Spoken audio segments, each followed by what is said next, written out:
Kakak mancu kolun tuh kasih tahu.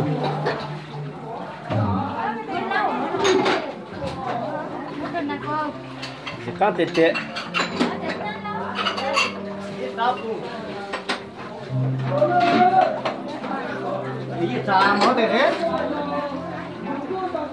Anh nhớ tỏ nè. Tao mẹ nhớ tỏ nè.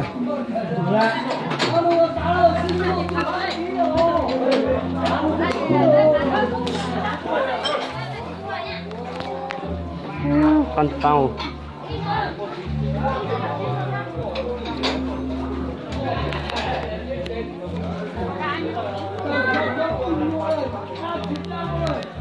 Màu nó tiền nọt không nọt trong bia người ta cam thật ta luôn chụp băng bục bò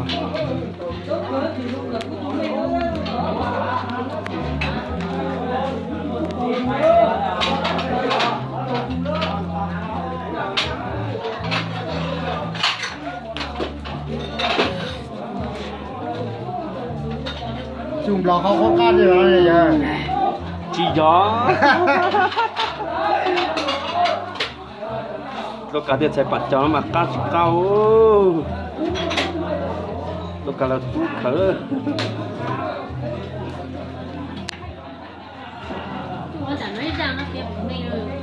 chúng ta để đi chụp lên đốt tay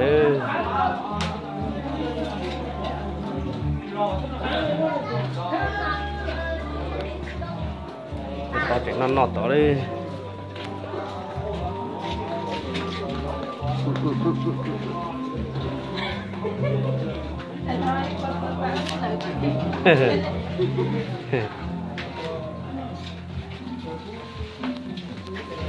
đấy cô răng rồi ơi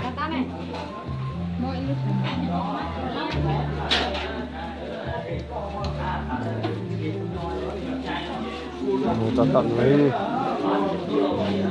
thịt trong tủ lạnh.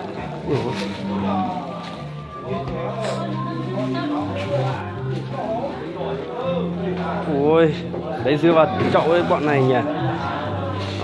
Tụi thờ dạ lo cửa ua chớ ổn cả nữa.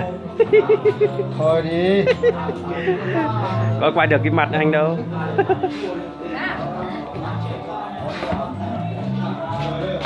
Tối quá.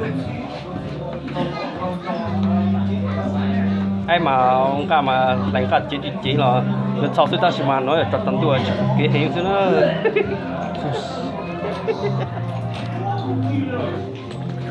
Ui chúng ta cắt chúng ta. Để từng nông chín là cơ.